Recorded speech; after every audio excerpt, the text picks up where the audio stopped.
Je suis Mathieu Verdon, je suis pédiatre aux urgences pédiatriques du CHU de Clermont-Ferrand et nous allons évoquer dans cette vidéo un accident domestique fréquent. Il s'agit de l'inhalation de corps étrangers.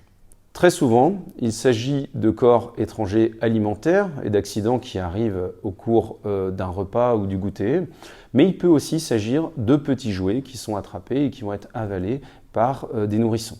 La première situation, quel que soit l'âge de l'enfant, est la situation où la toux de l'enfant est efficace, où elle fait du bruit, l'enfant est conscient.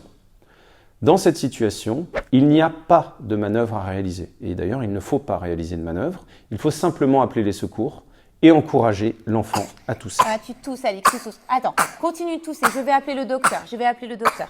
A l'inverse, lorsque l'enfant s'étouffe et qu'il ne tousse plus, ou que la toux n'est pas efficace, ne fait pas de bruit, vous voyez vraiment que c'est complètement coincé, il faut réaliser des manœuvres d'extraction du corps étranger. Il s'agit de 5 tapes thoraciques, dorsales, qui vont peut-être permettre de déloger le corps étranger. Et puis, suivi, si ça a été inefficace, de 5 compressions abdominales chez le grand enfant, après l'âge de la marche. Il s'agit de la manœuvre d'Heimlich, comme chez les adultes. Ou alors de compressions thoraciques antérieures, comme des compressions thoraciques dans les manœuvres de réanimation, chez les nourrissons et chez les enfants qui n'ont pas encore acquis la marche.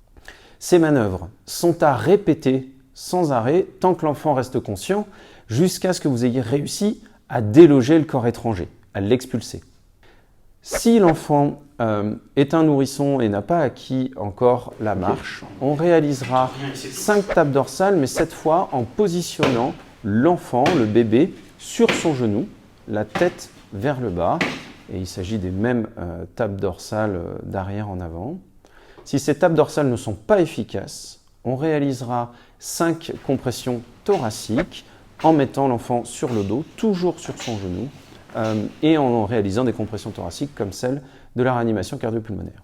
Enfin, la troisième situation, quel que soit l'âge de l'enfant, si l'enfant perd connaissance et ne réagit plus, il faut réaliser une réanimation cardio-pulmonaire avec des compressions thoraciques et du bouche à bouche.